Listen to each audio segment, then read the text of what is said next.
oday adeeraho aslamti ah ama jabhadii sida u taqaanin ayaa waraysto waxaan ku adeer gacali siyaad rakoob iyo 20 sanadood buu joogay waxbarashada caafimaadka leerkiyo biyaha wadooyinka warshadaha iyo wax soo saarka dhulka intaaba waxbuu ka qabtay 22 ka sanadood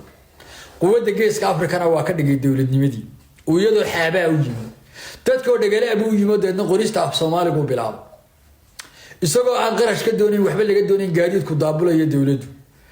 idinku imika dhowr iyo 30 sano sii mootiya dalkii waa la wareegtay dawladdiina waa burburisay maxaad qabatay dabadna wuxuu igu yiri wallahi adeer ninkaasi rajiim buu yahay dabadna waxaan ku adeer inuu rajiim aha xagga dambe ku ogaanayeen ay idinku rajiim tihiin maxaa qabatay ni qani leerku waa lacag biyuhu waa lacag caafimaadku waa lacag waxbarashadu waa lacag qofka marka 12 sano oo hoose dhaxay ilaa dugsi sare ilaa 4 jaamacadeed 16 ka sano wax la barayo hadana ka bidacaysa ma samayn karo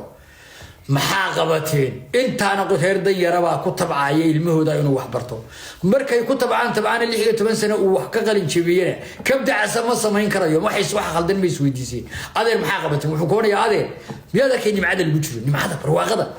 wuxuu ku tilmaamayaa ma taqaan guriyaha dhaadheer ee shacabku dhistay waxaad ku oranaysaa waaye guriyaha shacabka dhistay waxaan ku weydiiyay guriyaha shacabku dhistay ma habarigaana weydiisanayeen nimkana weydiisanayaan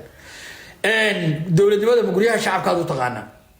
wallahi de ma ee barwaaqay de ku jireen adeer waxa soo warmaahay waxiishay Soomaaliyeed inay ku rajiimtiin hadal wuxuu ku soo gabagabeeyay intuu madaxa xoqdo wallahi horta abihi wasa dawlad buu dhistay dawlad ayuu dhistay markaas aad ku oranaysaa Soomaaliyeed idinku inay rajiimtiin imanka anigu Soomaaliland darbaanay waxbarashadu waa lacag oo tayo male leerku waa lacag caafimaadku waa Soomaaliland maqal abasiyad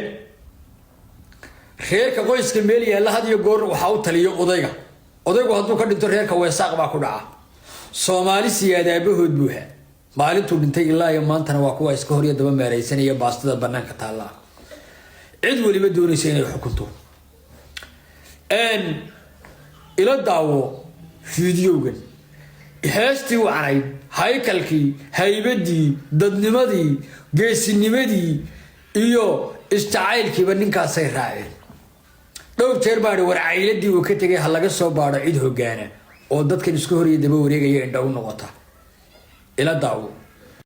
ciidamada guulodayaashu waa xoogaga ilaaliya midhaha kacaanka ee isha ku haya cadowga una adeega danta dadweynaha Soomaaliyeed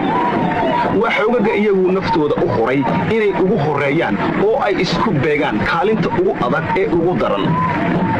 waxa weeye ciidamada mar walba soo jeeda ee ummadda Soomaaliyeed ay ku hurdo cadowga dibadda iyo gudahaba waa nimanka had iyo gooraale u feejigan ee qalabka u sida waa niman la tababaray oo marka loo baahdo meesha la doono la geyn karo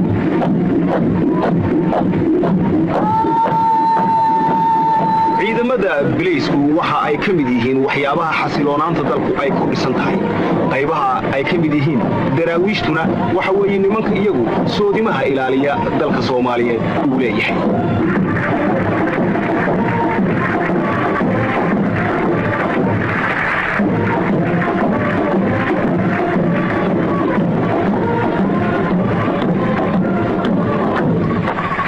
ciidamada birmadka biliiska oo sitaa diriiska iyaguna ay lagu garan jiray ee ay diyaarka ugu haayeen mar walba hawsha iyo xilka soo qorsaan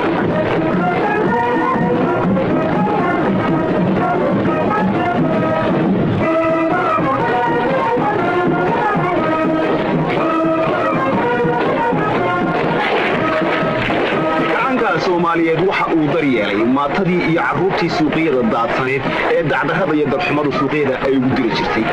xarunta dhalinyarada kacaanka ee la foole waxa maanta lagu carbiyaa ubaxa dalka u kacaya oo qaybtooda barito ka qaadanaya